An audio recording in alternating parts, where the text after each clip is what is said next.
Hello, and thank you for joining HaloLife. I'm your host, BJ Martin, at _HaloLife on Twitter.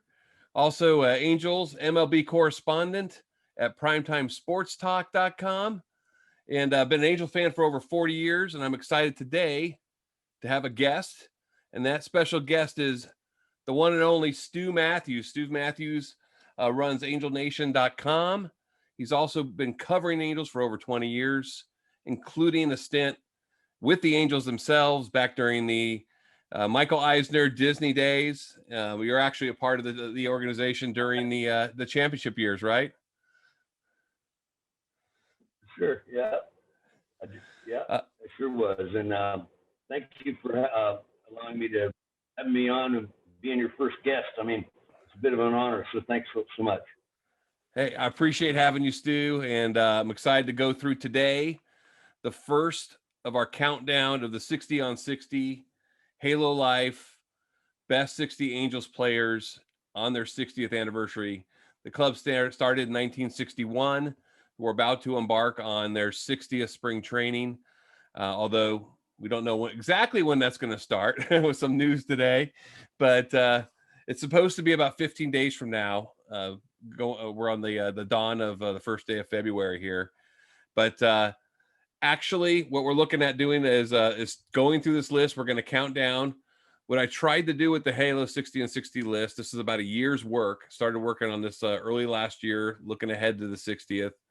And I tried to take an unbiased approach to counting down the top 60 players.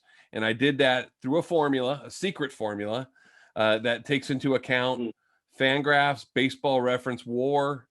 Also had an awards voting scale where I take into account where players might have finished in MVP, Cy Young, Rookie of the Year voting, Gold Gloves, how many postseasons they appeared in with the Angels, All-Star appearances. Those are a little more subjective than actual the Fangraphs and Baseball WAR. But together, we accumulated a total score for players, and this is how we've accumulated this list, Stu. So I'm excited to have you with us to kind of talk down the first five. We're going to start with number 60. Are you ready, Stu? Sure. Whatever. Hey, man, it's your project. I think it's a great idea.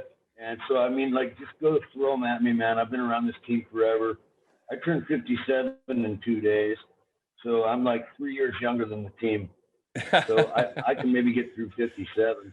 That's awesome. Yeah. So you're not going to be able to tell us much about Steve Bilko, but yeah, you've been a fan a little longer than me. We're both Orange County guys.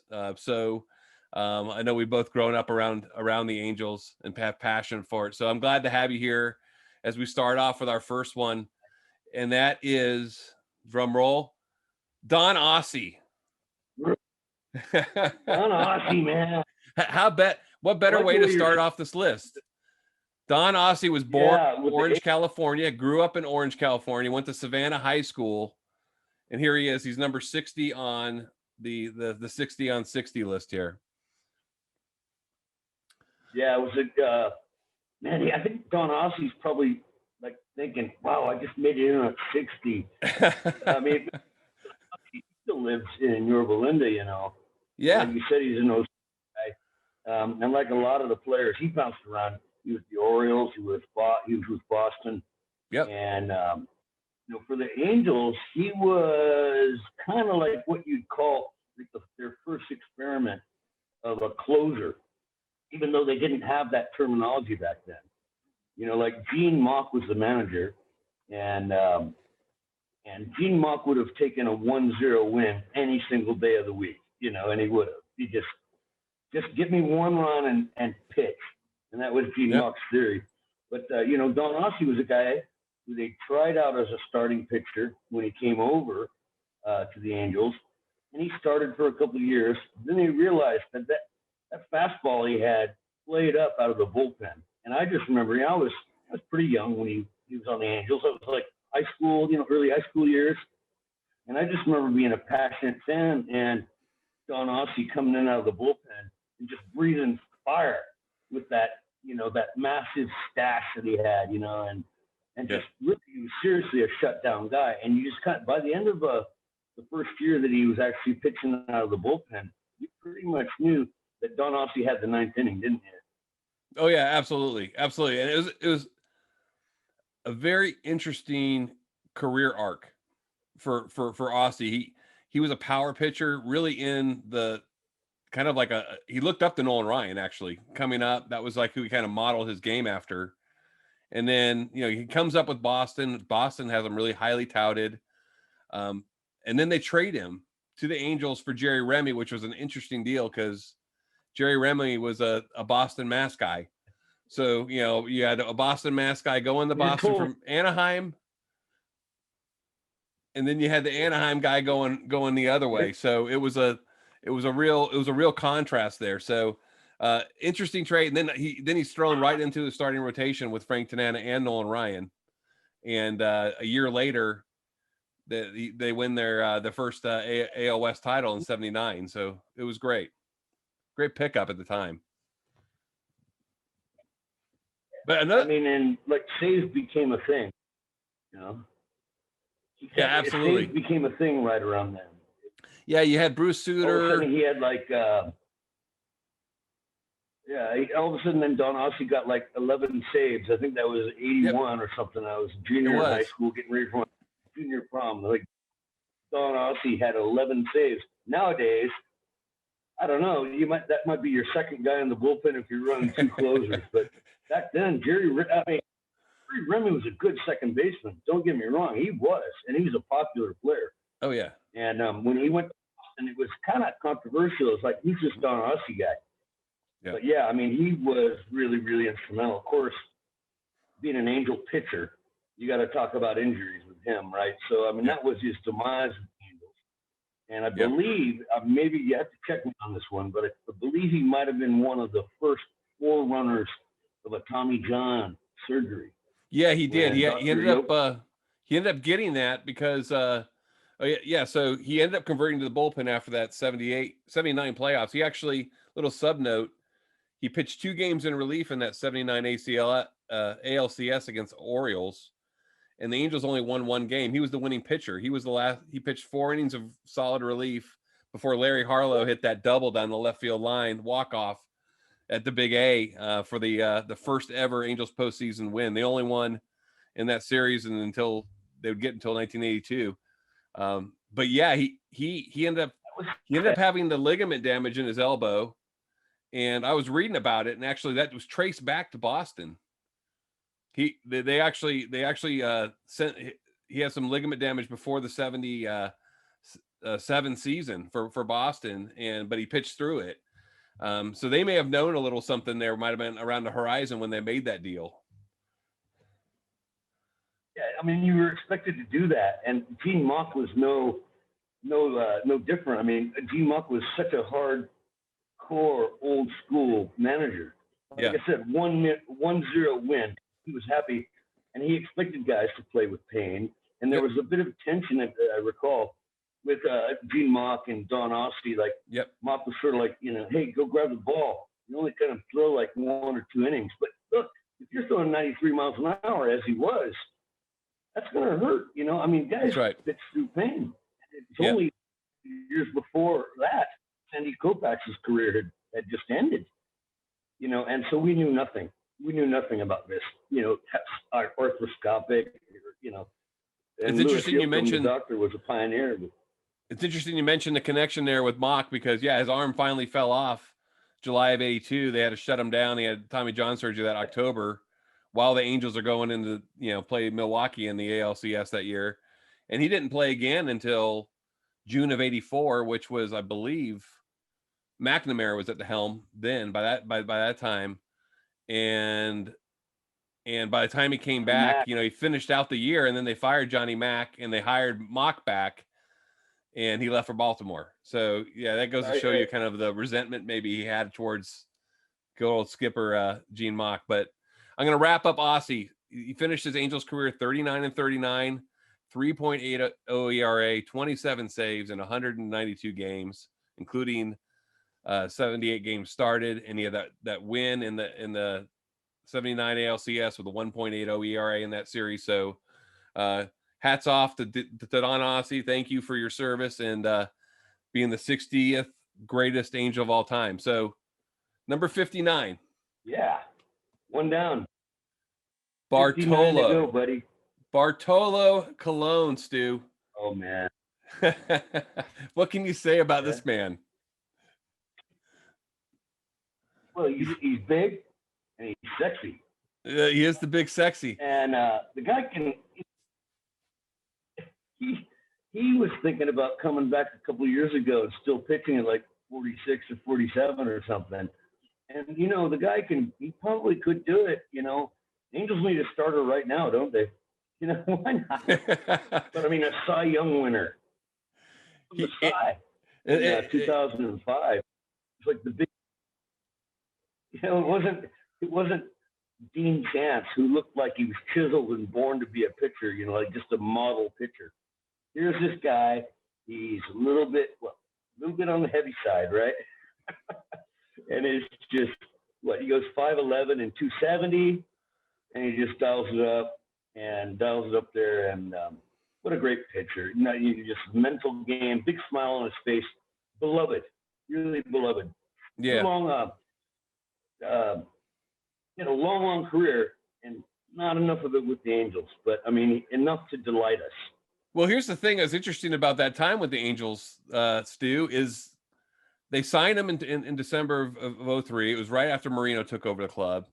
They gave him a 4-year deal. It was probably one of the biggest free agent starting pitcher signings the Angels ever made. But, you know, Mark Langston, I think, would be the biggest to that date when they grabbed him. But, I mean... So they signed Colon, and he ends up, they add him to that rotation with John Lackey, Jared Washburn. They signed Kelvin Escobar. And the first year, actually, Escobar outplayed Colon. I mean, Colon still, I think he won 18 games that year, but Escobar almost had like 200 strikeouts that season. But as you said, 2005 was the big year. He's second player ever, only other player other than Dean Chance to win the Cy Young to this point. 21-8, 3.48 ERA. He made his second ever All-Star appearance there that year with the Angels, and again, his first and only Cy Young.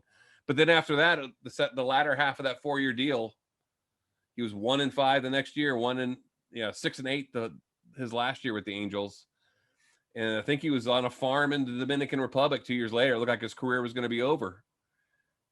I remember one thing he said. He was tongue in cheek because he always had a good sense of humor. Obviously, because he was getting a lot of ribbing about his weight, always, constantly. I remember it wasn't ESPN. Some guy, Dave Campbell, was on a national broadcast. You know, national TV. Angels weren't national TV, right? Bartolo Colon was pitching, and Dave Campbell said something like, it's not politically correct to say it, but to call somebody fat. But Bartolo Colon's fat. You know, he said that on national TV, and Bartolo Colon just brushed it off and went out there and dealt. You know, he just went out there and dealt. And people were asking, he just had such a good outlook on things. And, it was hard for him to keep off the pounds. But, he just said, he was asked for his secrets, his training regimen, one of his last years with the Angels. And he said, no liposuction. No liposuction. He wasn't. That's great. That's Colon. That's big sexy, man. Big sexy. That brings back echoes of David Letterman calling out Terry Forster, another former Angel, back there in the 80s when he called him the tub of goo. Call him a tub of goo. I mean, where did he come up with that? Letterman's funny though, but I mean, that's just a little rough. Yeah, it's a brutal call. Yeah, I think Bartolo. I got a little side note because I don't know when we're going to talk about Terry Forster again on any of these podcasts, but in 1986, I was 15. I was sitting on. I was at the game against Texas. Donnie Moore's on the hill, and Gino Petrali's at the plate, and the Angels are about to clinch their third division title in 1986. So Donnie Moore records that last out. There's a bunch of us. This is probably the last time people stormed the field at Anaheim Stadium, but there was a bunch of us hanging over that left field line right by the foul pole. And I jumped out once that last out happened, along with everybody else. But the Angels bullpen, if you remember, used to be right adjacent to that foul pole. It was out there down the right field line. Excuse me. If I said left field, I meant right field line. But I was right down the right field line, and so I'm running with all these fans toward home plate, and I look over to my right, and it's Terry Forster. He was on that 86 team. So I was trucking into the infield right beside Terry Forster to celebrate with his teammates. So he made it into the locker room in the champagne. But I was out there with a few thousand other fans out in the infield celebrating. If Terry Forster and Bartolo Colon, were on your football team, I think they'd open some holes for you. Absolutely. Yeah. Bartolo Colon, and he got guys out. Let's put it that way. He got guys out. And story on that. He's guys. I think he's had over 200 wins now. I mean, I don't know where he'll end up with the writers when it comes to the Hall of Fame, but I mean, he's accumulated some milestones over the years. So we'll have to wait and see. But as far as 60 on 60 top 60 Angels, he's number 59 on that list, which leads us to the next player, number 58. And I have to admit, I was a little surprised he actually pulled up on this list by the formula, but it's Garrett Richards, and I'm not saying that in a negative manner, but Garrett Richards is a tremendous hurler, but he was just so plagued with whether it was the bicep injury or the eventual the elbow issues. No one will forget the August 20th game in Fenway when he's going over to cover the bag in 2014, and just he was on the road. He could have won the Cy Young that year. Honestly, he would have been in the conversation, and his season ended at that moment. And you just think of a lot of the. It's easy to think of the lowlights before you think of the highlights of Garrett Richards' career. What do you think?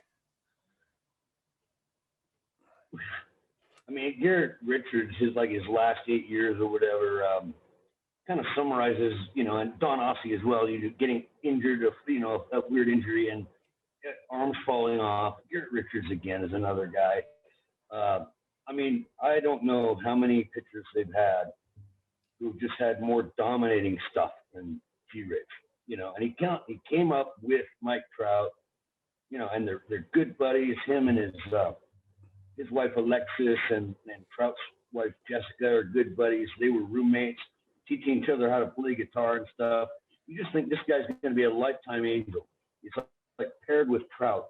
And of course, it's just injury after injury. Like you said, just going over there, covering first base, and it took him down. And then he had, that's a freak injury. And then that was a knee injury, patella, right? And then he tore up some other ligaments, and then they tried to do the experimental treatment on him. Was it platelet-rich plasma? Yep.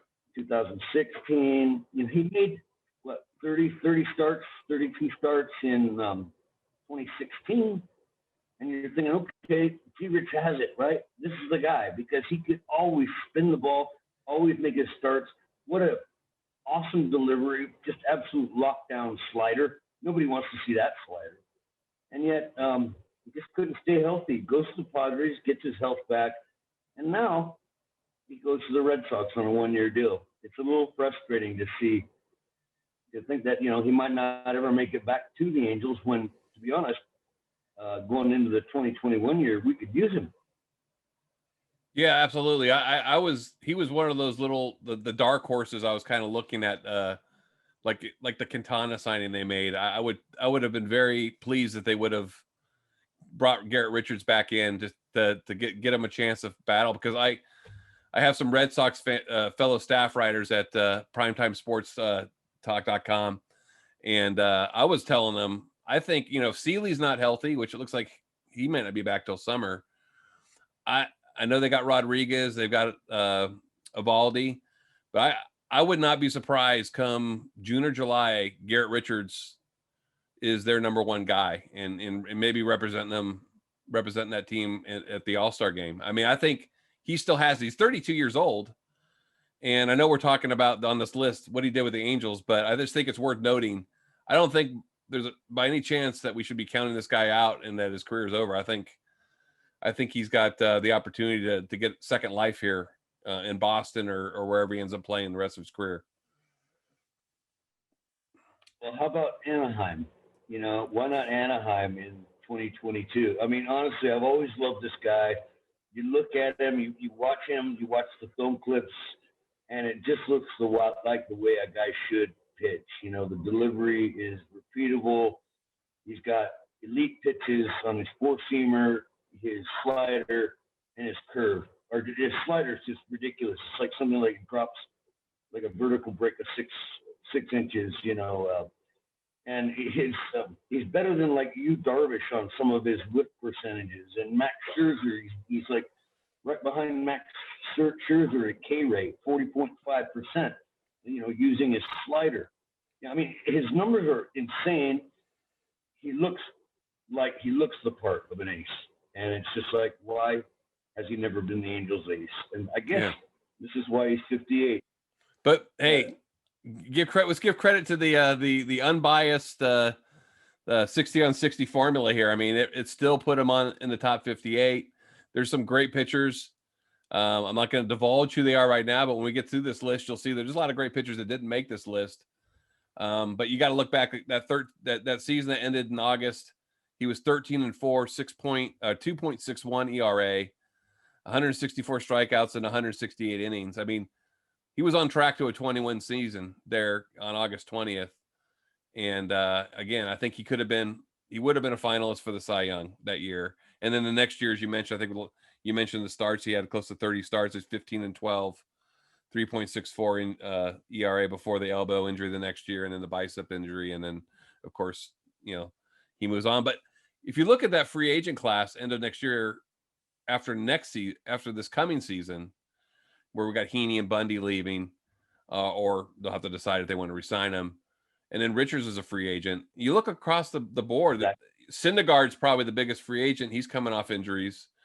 There could be a return. His career may not be over. He could jump this list on the 70 on 70 in 10 years. So yeah, but you know, for now,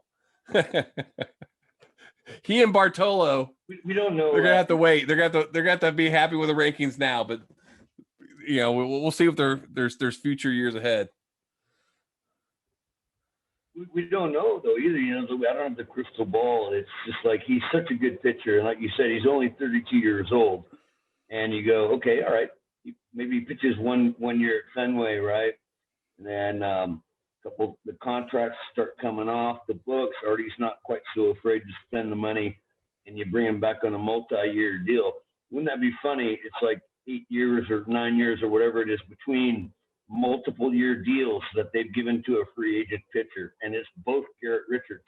Because I think it was like 2013 he was the last one to sign a multi-year deal. Yep. I'm not sure about that. So that's Garrett Richards. He's 58 on the list. So after back-to-back pitchers, if we go to number 57, oh, Kendrys Morales, the Cuban switch hitter, is number 57. Yeah. I think we first got to know him as Kendry Morales, and then we were told he's Kendrys. So he's been Kendrys Morales, but what an interesting career. I mean, he was obviously a top player in Cuba. 2005, he's a big international signing. They signed him. I remember at the time he was, I think, first base / third baseman in Cuba. So I was thinking as a fan, oh, this makes sense. We've got Erstad at first. We got Casey Kochman. He's obviously our first baseman in the future. This guy makes sense as a potential third baseman at the time. McPherson was, not necessarily he wasn't coming across like we thought he would, but he ends up coming up, spends 3 years as a first baseman / DH / pitch hitter. And then what happens at the end of the 2008 season? We trade Kochman for Teixeira, the big trade with Atlanta, and Teixeira leaves after the season. And yeah, as fate would have it, Morales was a first baseman, and boy, man, did it pay off. 2009, 306 average, 34 home runs, 108 RBIs, 569 slugging that year.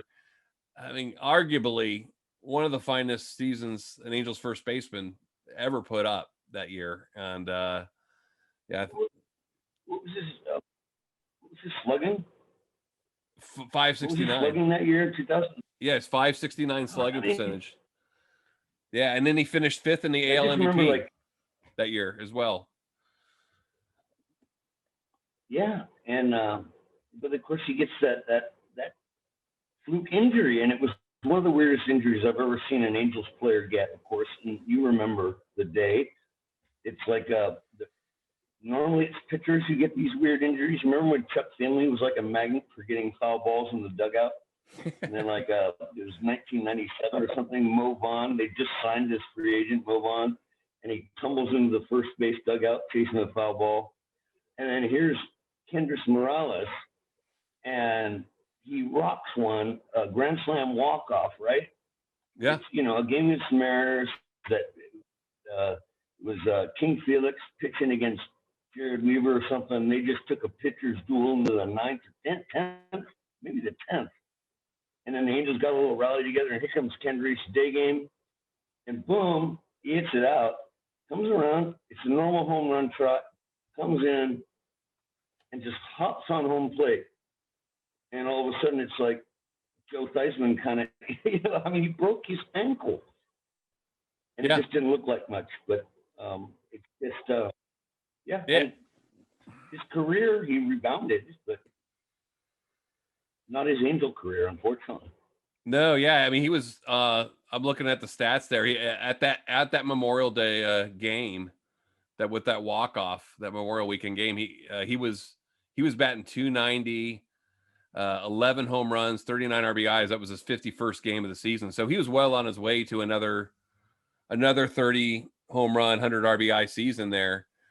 And he was off. He was knocked out for the next year. And then 2011, so he didn't come back till 2012. And we all know what the first base situation looked like in 2012.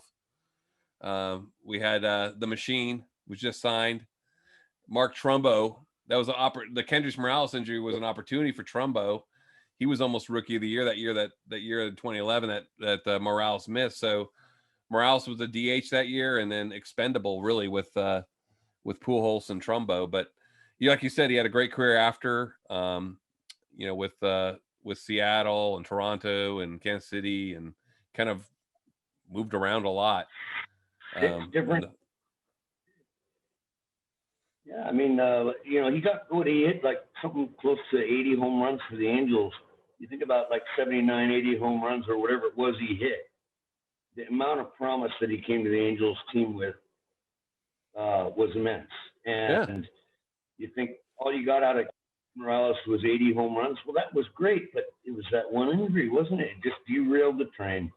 And, we'll never know what he could have been, but he did have a fine major league career. And he is a fine choice for number 57. However your metrics put it together there, BJ, it seems all right now. Hey, a lot of my favorite players aren't on this list. This is unbiased formula, but I agree. I think at 57, you look at his 80 home runs, it will always be kind of like what could have been with Garrett Richards.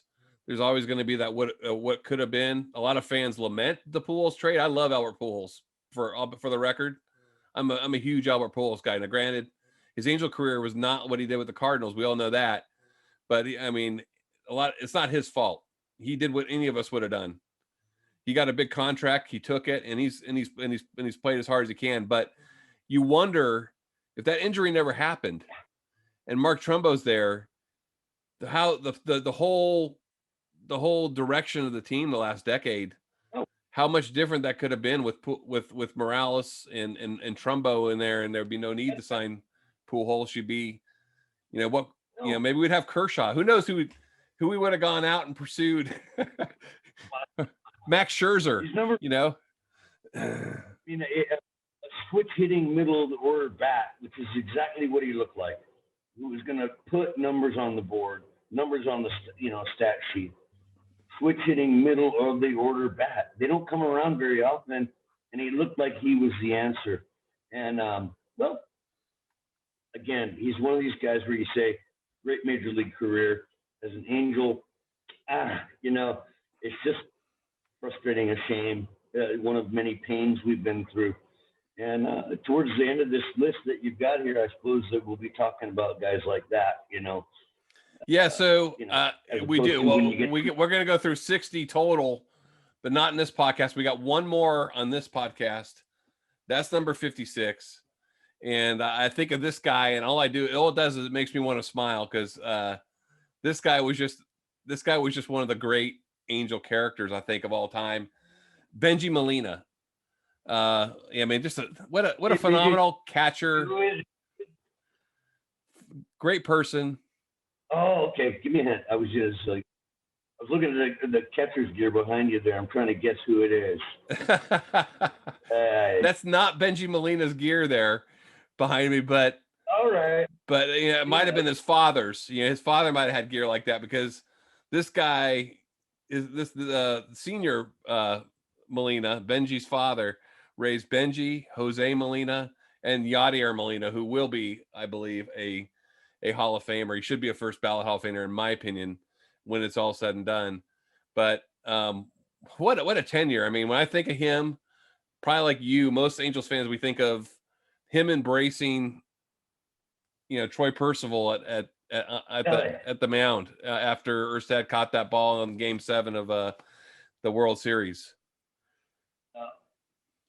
The journalist in me keeps pulling back against the fan in me.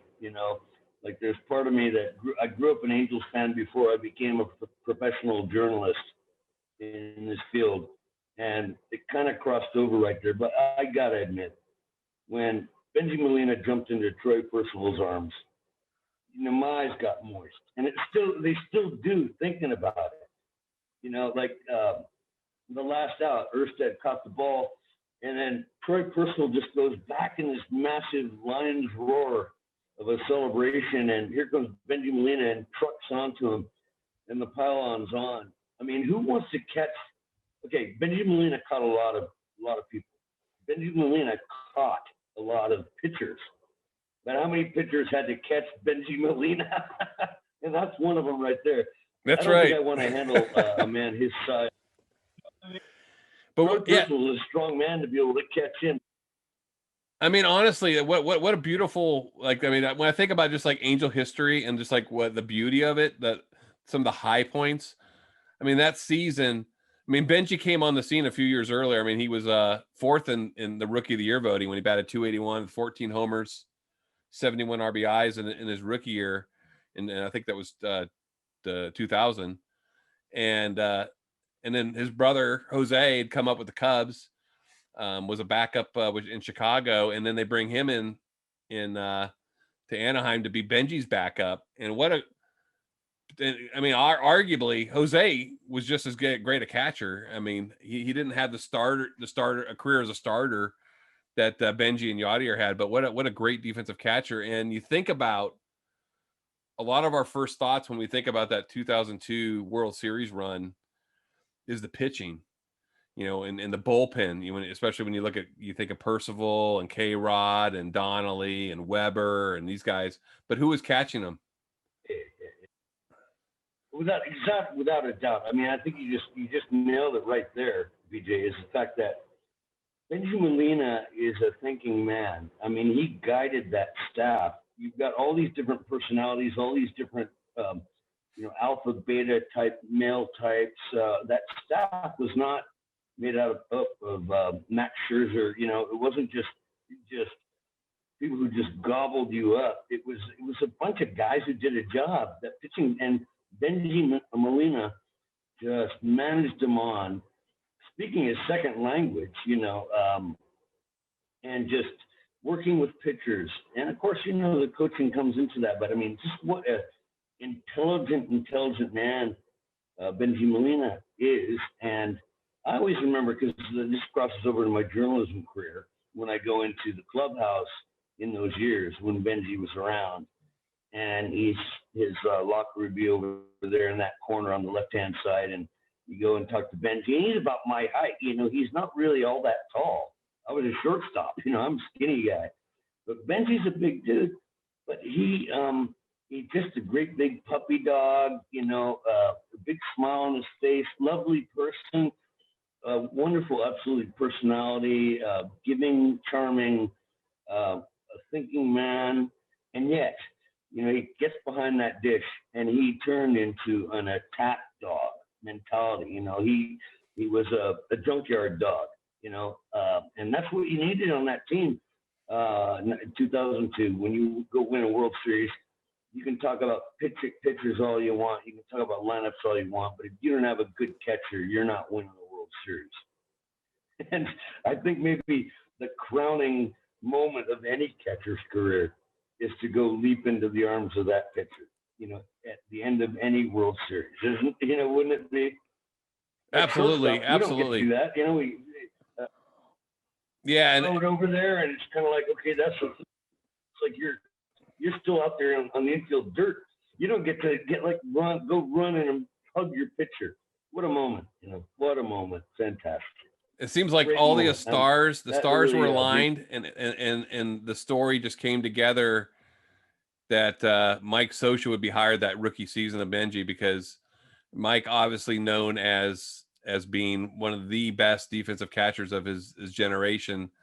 And for him to have a guy like Benji come along right at that point, I think it had a lot to do. I mean, there's a lot of parallels between the Angels' success in that decade and Benji's career. Benji spent 8 seasons with the Angels before he moved on. And of course, he moved on to Texas when went to the World Series.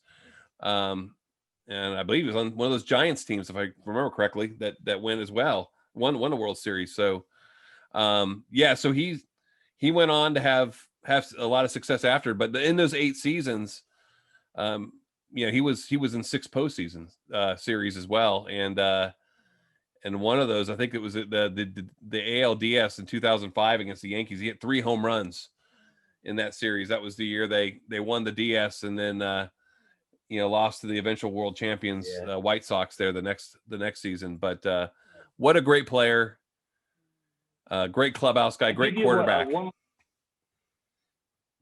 A clubhouse guy. I mean, he was the glue. He sat when he came into the clubhouse and he made a left turn. Benji Molina sat to the left-hand side, right over there, just over there in a corner, like he was squatting behind the plate almost. He'd walk in there, talk to him after the game, and he'd tell you what the pitchers had and stuff. I'll leave you one last thought. I'm just so happy we talked about Benji Molina in 2002. Before the end of this segment podcast or whatever. It made me smile. But Benji Molina did not look good in periwinkle and blue pinstripes. It's true. That did not suit him. When they went red, he looked a lot better, bro. Yeah, for sure. That was the other thing, right? That was the first year they went red there, that championship year, and it definitely, I agree. Not only him, but I think Erstad, Glaus, Sam. I mean, you can go through the list. They all looked a lot better in that 2002 uniform than they did the old periwinkle blue, for sure. And my last thing on Benji is I married my wife that year that the Angels won the World Series in 2002, and my wife was learning about the Angels through her new husband here, and she attached herself to Benji.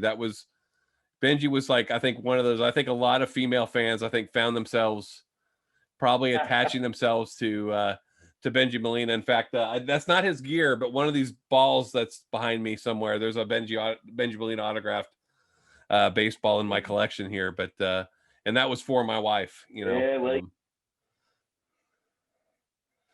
Awesome. What a year! I mean, you got married and won the World Series the same year. What a year for you, huh?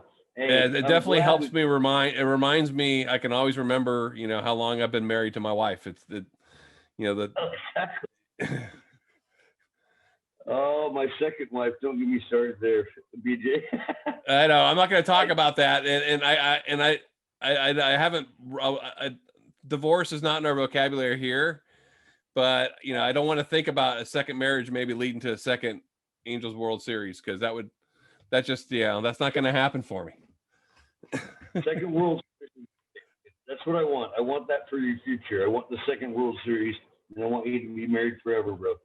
I hope my daughter, maybe my daughter, she's getting up in her late teens. Hopefully, marriage isn't her. Maybe we'll have a championship when it's her turn. But Stu, I want to thank you for joining me today. This was great going through these first 5 members of the 60 on 60 list. And there's a story on this that's posted on primetimesportstalk.com. You can look that up, and you can see a little more on that information. You can always look at my stories, what I'm writing out there and covering the Angels there, as well as Stu. I'd encourage you to follow Stu Matthews and angelsnation.com. And just definitely a great site covering the Angels. And I know you got a lot in store for this upcoming year, and covering the team and getting the fans a lot more content through that site. Hey, buddy, thanks a lot, and thanks for having me again. Hey, I gotta go shovel some snow. Yes, you got to get that snow in Virginia, Stu. Bundle up. You want to lend me some work gloves? I got to go shovel some snow and dig my sister's car out. I wish I can help you there. I'm sorry, buddy. I'm sorry, you're on your own. But anyway, I want to thank everybody for joining us. If you're interested in joining more of these podcasts, please go ahead and find them on Spotify. We're probably going to have them out on other networks soon. They're also on YouTube channel. If you want to see me and Stu's mugs as we do this presentation, you can find that on the HaloLife channel as well. Anyway, thank you very much for joining us. And I just want to remind everybody, life is fun, but we always want to live life 9 innings at a time. Thanks, Stu. Thank you for joining us. We'll see you next time.